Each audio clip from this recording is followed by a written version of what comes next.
Dans les études de cas précédentes, vous avez constaté l'importance de la communication dans la classe.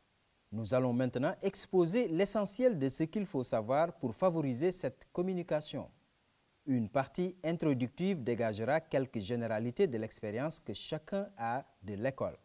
Puis nous verrons comment la communication peut développer le bien-être et le vivre ensemble, et nous terminerons par une partie consacrée à la place de la communication dans les apprentissages.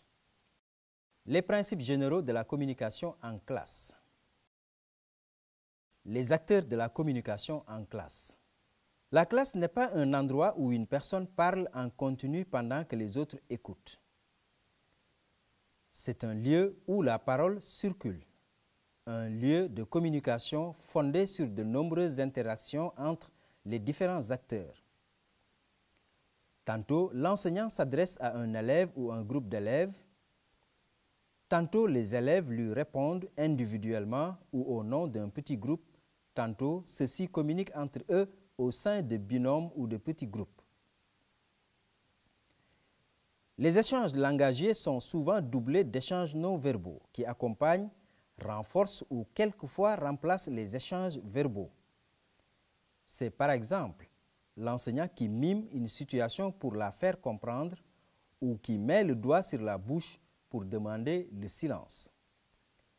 C'est un élève qui, par son attitude, montre qu'il n'a pas compris ou qui lève la main pour demander la parole.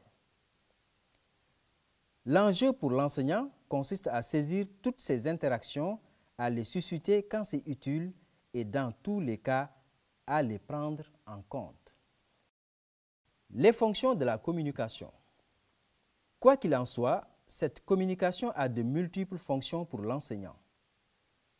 Grâce à elle, il demande aux élèves d'avoir le comportement attendu, leur transmet des savoirs, les guide dans leur travail et les évalue. La communication sert aussi à l'élève pour comprendre les informations nouvelles, répondre aux sollicitations, poser des questions, collaborer avec d'autres élèves et montrer ce qu'il a appris à faire. Mais comme dans la vie réelle, pour que ces échanges fonctionnent et que la communication soit pertinente, il faut que le sujet abordé soit intéressant pour tous les interlocuteurs. L'enseignant doit présenter des contenus qui ont du sens pour les élèves et qui sont d'un niveau accessible. Les règles de fonctionnement. L'efficacité de cette communication repose également sur des règles de fonctionnement précises. Certaines sont communes avec la communication sociale, par exemple, écouter son interlocuteur.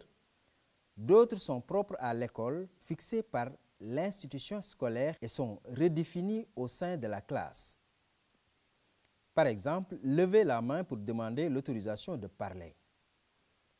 Les élèves ne peuvent pas parler n'importe quand. Ils ne peuvent pas non plus parler de n'importe quoi. Il faut échanger sur le sujet de la leçon. Si ce n'est pas le cas, si les élèves bavardent sur d'autres sujets, même sur des questions scolaires, le maître impose son autorité, rappelle à l'ordre, va jusqu'à punir certains cas et cherche rapidement à reconcentrer les élèves sur le sujet qu'il a choisi de traiter. Ces fonctions et ces formes de la communication ont des effets bien connus sur le climat scolaire et sur les résultats des élèves. Ceux dont les enseignants ont une communication positive, ceux qui ont l'habitude de mener un travail coopératif réussissent mieux. Mais quelles sont les conditions d'une communication efficace? C'est ce que nous allons voir maintenant.